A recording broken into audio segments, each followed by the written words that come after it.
다른 사건 관계자들을 면담시킨다든가 이렇게 해갖고 저를 끊임없이 회유하고 압박한 그런 과정들이 알겠습니다. 있었습니다. 네. 자, 지금 국회에선 사상 초유의 일이 벌어지고 있습니다. 사법부의 고유 권한을 침해하는 재판 관여의 목적으로 대북송금의 주인공인 이화영을 불러내 언풀을 대놓고 시전하는 민주당의 모습이 그것이죠. 지금 국회 법사위 정청래 주도하에 벌어지고 있는데, 제가 전에도 말씀을 드렸지만 이거 사법부 입장에서 보면 굉장히 기분이 나쁜 일일 겁니다. 이 국회 민주당의 행태를 보고 많은 판사들은 분개를 할 거고요. 왜냐? 삼권 분립 자체를 뒤흔들리려 하는 작당질이니까요.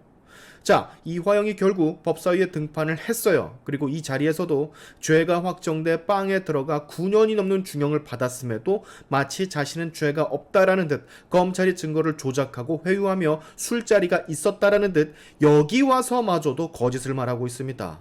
여기서 또 사법부 판사들은 열이 받을 거예요. 저마 저거 저기서 또 거짓을 말하고 있다고.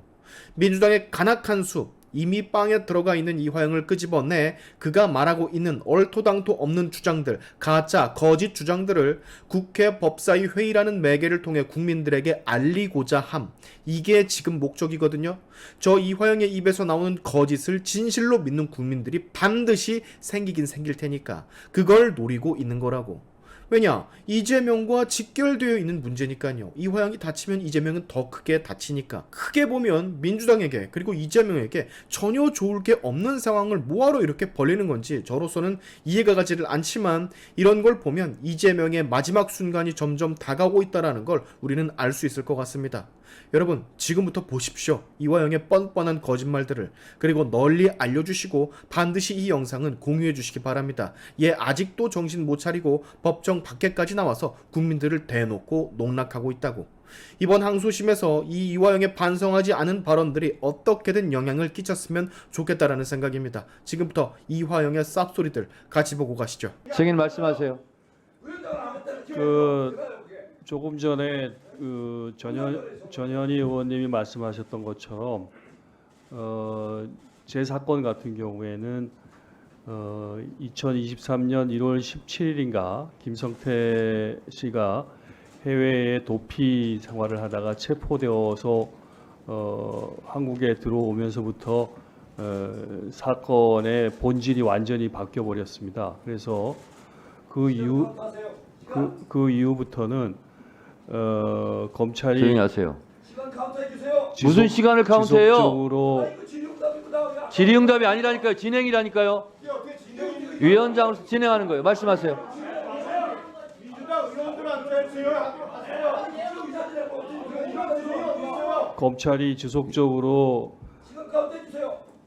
그 유력한 대통령 후보였었고 또 제1야당의 대표였었던 이재명 대표를 아까 전현희 의원님께서는 뭐 스토킹처럼 그렇게 했다고 그러는데, 제가 그 당시에 느꼈을 때는 무슨 검찰이 무슨 전리품을 하나 획득한 것처럼 이재명 대표의 아까 말씀하신 그대로 변호사법 위반 사건, 변호사비 대납 사건에 대해서 아무런 혐의가 나오지 않자 쌍방울에 김성태 씨를 체포하고 난 뒤에 그 사람을 중심으로 해가지고 다시 갑자기 무슨 방북 비용을 대납했었다는 사건으로 사건의 본질을 완전히 바꾸어 버리면서 그 과정에서 다른 사람은 끼어들지 마세요. 경고합니다. 그 과정에서 1차 경고합니다. 검찰의 송석준, 유상범 1차 경고합니다. 지속적이고 의사진행 방해하지 마세요. 145조 1항에서 경고합니다. 검찰의 자, 지속적이고 강압적인 네, 말씀하세요. 회유와 압박이 계속되어졌습니다. 그래서 아까 위원장님께서 질문하신 바와 같이 수원지검 1313호 검사실 박상용 검사실에서 저희들 사건 관계자들 저를 포함해서 김성태 씨, 방용철 씨, 안부수 또 그밖에 쌍방울의 회사 쌍방울의 직원들, 임원을 포함한 직원들 수명, 이들이 거의 2달 정도 1313호실 바로 앞에 있는 창고라고 쓰여져 있는 공간에서 계속적으로 같은 공간에 같이 있으면서 대질이라는 명분하에 진술을 어떻게 같이 할 것인가를 지속적으로 맞추었고 그 과정에서 진술이 틀리면 서로 교정을 해주는 이른바 진술 세미나를 반복적으로 했습니다. 그래서 그것이 어느 정도 좀 성안이 되면은 이제 그 조서를 받아가지고 그 조서에서 그런 내용들을 하고 그럼에도 불구하고 이것이 워낙 허구의 사실이기 때문에 그 조서는 서로의 얘기가 다 틀립니다. 그럼 다시 또 불러갖고 또 다시 또 맞추고 이런 일들이 반복적으로 이루어졌었고 그 과정에서 저희들에게 그 수감되어져 있는 저희들에게 이를테면은 김성태 씨가 오늘은 뭐 갈비탕을 먹고 싶다 그러면 갈비탕이 제공되어지고 뭐 짜장면이 먹고 싶다면 짜장면이 제공시키고 뭐 연어가 먹고 싶다 그러면 연어가 제공되어지고 이런 식의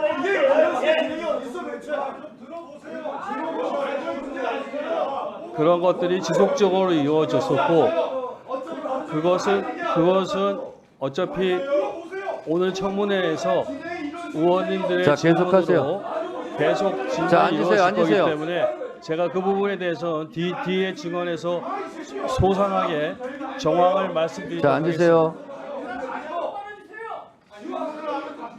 자, 이건태 의원님 앉아주시고 주진우, 송석준, 유상범 앉아주세요.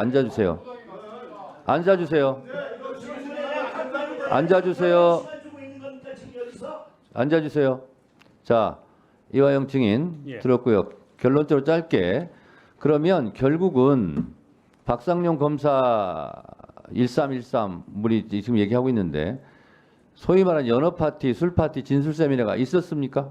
네, 당연히 있었습니다. 여러 차례 있었습니다. 여러 차례. 그렇습니다. 법정에서는 한 차례 정도 얘기하지 않았나요? 술을 마신 건 한 번이었었고 예. 그 이외에 다양한 음식을 제공해갖고 같이 모여가지고 음식과 다과를 즐기면서 대화를 하고 있었던 것은 뭐 수십 회라고 할 수 있습니다. 거의 네. 같이 출정했었던 거의 모든 날들은 그 창고라는 공간에 모여가지고 누가 사왔는지는 모르겠지만 여러 가지 다과와 또 외부에서 들어온 음식을 먹으면서 그와 같은 대화를 계속 지속적으로 반복했고 조서를 쓰는 날은 그렇게 대화를 하다가 상황이 좀 무르익어 갖고 서로 말이 좀 맞아 들어가면은 조서를 쓰고 그러지 않은 날은 그냥 돌려보내고 아니면은 그 과정 속에서 뭐 다른 변호사를 면담을 시킨다든가 다른 사건 관계자들을 면담시킨다든가 이렇게 해갖고 저를 끊임없이 회유하고 압박한 그런 네, 과정들이 알겠습니다. 있었습니다. 네. 증인의 말에 의하면 그 각종 음식 중에는 연어만 있었던 것이 아니고 짜장면, 갈비탕 등 이런 음식 제공도 있었고 실제로 대지를 빌미로 명분으로 진술 세미나 같은 형태가 있었다라는 걸 지금 말씀하시는 거고 그것도 수십 차례 있었다 이렇게 말씀하시는 거죠? 그렇습니다. 네, 알겠습니다. 자, 의원님들이 여야 불문하고 각자 주장만 하시기 때문에 증인으로서는 답답할 수 있어요. 그리고 국민들로서도 왜 자기 주장들만 하나 증인을 불러놓고 왜 박현 조용히 하세요. 그래서 위원장으로서 국민들의 알 권리 차원에서 그런 부분을 진행을 하고 있다는 말씀을 드립니다. 너무 열내지 마세요.